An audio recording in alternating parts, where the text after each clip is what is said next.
السلام علیکم ویورز، آج شروع کرتے ہیں لیسن نمبر 2۔ بسم اللہ الرحمن الرحیم۔ آج جو ہمارا لیسن ہے وہ ہے حرکات۔ حرکات کیا ہیں کہ اگر کسی لفظ کے اوپر زبر زیر یا پیش آ جائے تو اس کو پڑھتے ہیں اس طرح سے کہ نہ تو اس کو جھٹکا دیتے ہیں اور نہ ہی اس کو لمبا کرتے ہیں۔ اور ایک بات یاد رکھیے گا کہ جس الف کے اوپر زبر زیر یا پیش آ جائے، جس الف کے اوپر زبر زیر یا پیش ہو اس کو الف نہیں پڑھتے، اس کو حمزہ پڑھتے ہیں۔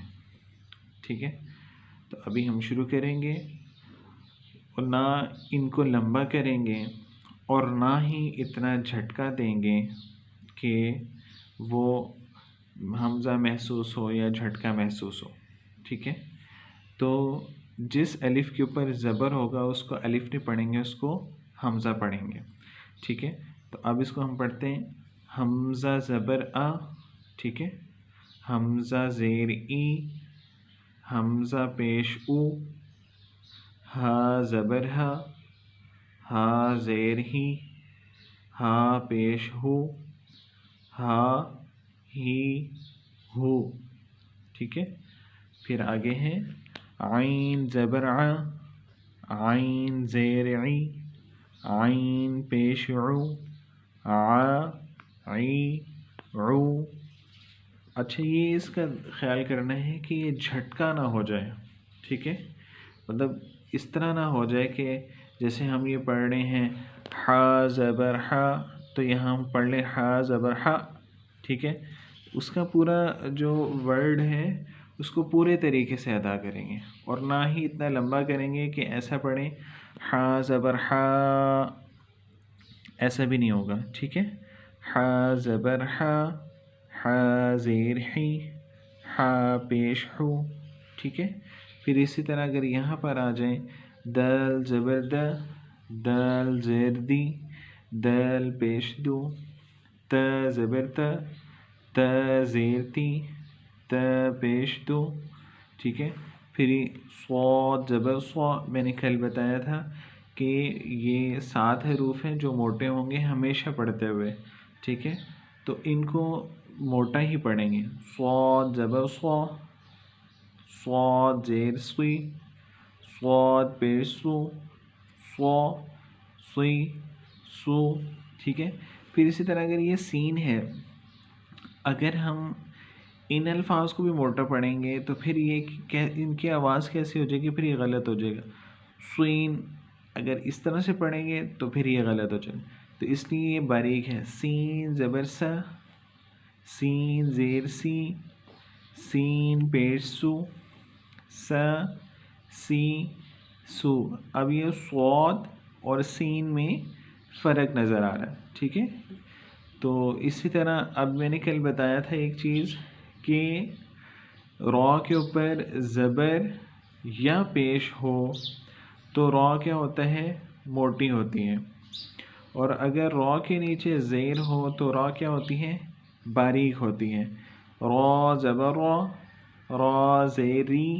ٹھیک ہے، فرق محسوس کریں آپ، را زبر را، را زیری، را پیش رو، را ری رو۔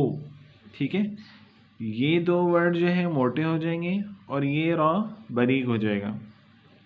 ٹھیک ہے، تو اسی طرح لام ہے، آگے دیکھیے کہ لام جو ہے وہ بھی جو ہے جب اس پہ زبر یا پیش ہو تو وہ لام کیا ہوتا ہے، موٹا ہو جاتا ہے، اور اس کے نیچے زیر ہو تو باریک ہو جاتا ہے۔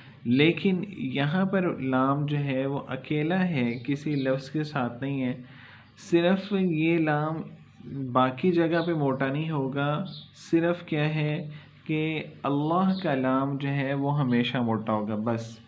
باقی جگہ پہ قرآن مجید میں کہیں بھی لام جو ہے وہ موٹا نہیں ہوگا.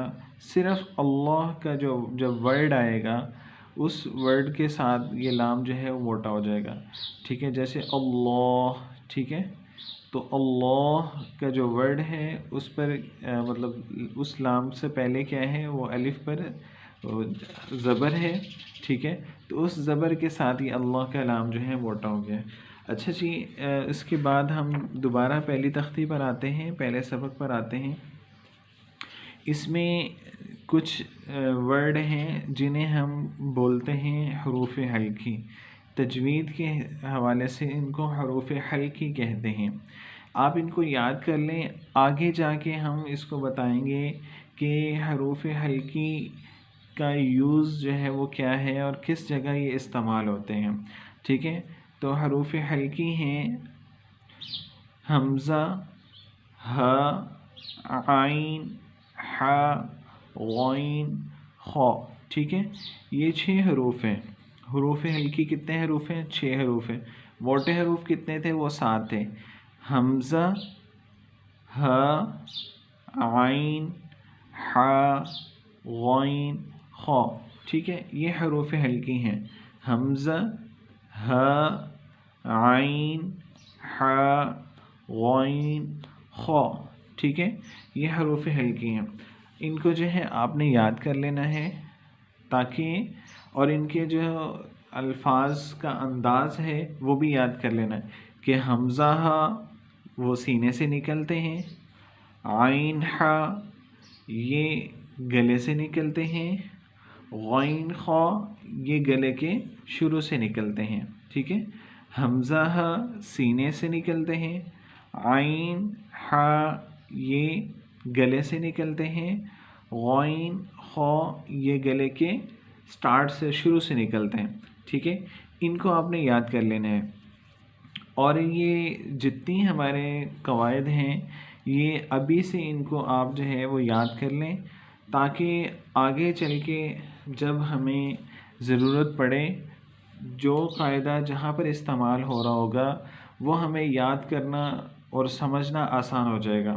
اگر ہم ابھی اس کو جو ہے بھول جائیں گے یا ابھی جو ہے توجہ نہیں دیں گے اور ابھی جو ہے سبق پر زیادہ توجہ سے سنیں گے نہیں اور پڑھیں گے نہیں تو پھر آگے جا کے ہمیں وہ تجوید کے وہ قواعد ان کی سمجھ نہیں آئے گی.